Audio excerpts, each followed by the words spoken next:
What's going on, everybody? It's DJ Sketch. Welcome back to the channel. I've just returned from the Portland Retro Gaming Expo, and I must say once again that place was extremely awesome. It was very sweet to see so many pinball machines and cabinets and vendors, you name it. I pretty much saw it out there, and once again, especially for the third time being out there, it was absolutely great, man. Seeing the CU podcast once again, and also actually catching the Metal Jesus Rocks panel with pretty much the entire crew for the most part. It was tight. Like, long story short, it was super tight. And saw a lot of cool stuff. Actually met some buds out there, made some new friends. You know the deal. Yeah, go on vacation, meet people. It was interesting, man. Had a really good time. And just want to touch on real quick some of the stuff I was actually able to see out there. I actually got a chance to have a hands-on experience with the Nintendo PlayStation. Yes, the Nintendo PlayStation prototype. And it was pretty sick, man. Honestly, like, I only got to play Street Fighter 2 on it. I guess it has the Famicom slot, or Super Famicom slot on it. And, you know, it was actually cool to actually get to touch a piece of history. It was actually very, very cool. And I know only the nerds are probably going to appreciate that, but even still, just the fact that I actually got to see it, not only see it firsthand for the second time, but this time it wasn't behind a glass casing, and I was able to play it. So that was rad. And again, with the expo, also they got to see like a lot of very cool and also like very unique tables, and also very unique collections as far as like things that were actually on offer. And picked up a whole bunch of stuff. I actually had to refer to the picture to actually remember what I got out there. So for Sega Genesis, I guess I actually got some pretty nice Jenny pickups, Hellfire, Jewel Master, and a complete in box Burning Force, all of which are very, very tight. PS1 picked up Descent, Tobal number 1, and PO'd. The Continued dudes actually did a playthrough on PO'd not too long ago. It was actually pretty funny. So it's like to see people actually are still keeping that game fresh in memory. And also, pretty much also, there was a Stranger Things event back in my hometown, and I didn't realize that actually Dragon's Lair was actually one of the opening scenes to the first season. So I picked that up on Sega CD, not even knowing that was part of the show, which I need to watch since the second season is coming up pretty soon. And picked up Project Sylphied for the Xbox 360. I guess it's kind of retro now, considering it's like it's past gen, whatever. But it was cheap, $4. Can't really argue with that. And then with the NES stuff pickups, like these were honestly kind of my favorites out of everything that I saw, out of everything that I picked up. Sorry there, I tripped up on my words. One take Drake, only doing it once. Picked up Chippendale Rescue Rangers, Silkworm, Kabuki Quantum Fighter, and Kid Icarus, with a manual, which was nice, all for the low, especially considering what I saw them listed for on Amazon and eBay.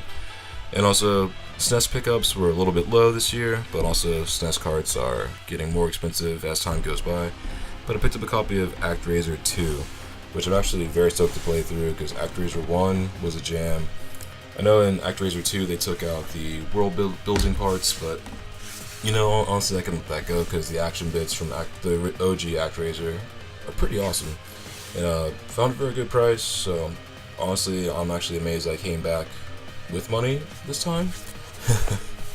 Because typically that doesn't really happen when I go out to Portland, especially it's on the birthday weekend especially, so go a little bit hard out there. But it was fun, man. I had a really good time. Got to skate Burnside, Legendary Park, cross it off the list of places I've finally seen and been to. So all in all, it was a rad trip, man. I really can't say enough positive things about that con, and want to see some more that the country has to offer eventually. And aside from that, I actually heard some very interesting news concerning Capcom. Apparently, that company might actually be going under, which is a little bit, well, it's a little bit surprising, but at the same time, not really. Just based on they've had some hits come out, absolutely. Also, they had like their fair share of bombs as well. Resident Evil 7 came out earlier this year. It was awesome, but also I didn't realize that it actually had a original release window for last November of 2016, but it got pushed back to January. And had that come out around Christmas time, that game would have been smashing it, because it wouldn't have had that much competition.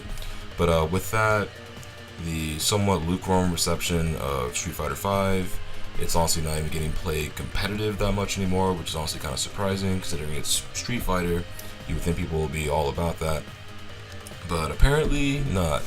And also with Marvel vs. Capcom Infinite, the since the demo came out for that, it already kind of had a rocky path ahead, and with the official release, it wasn't terrible. I'm not gonna go and say it's a terrible game, but is it what the fans were expecting, or really were wanting even?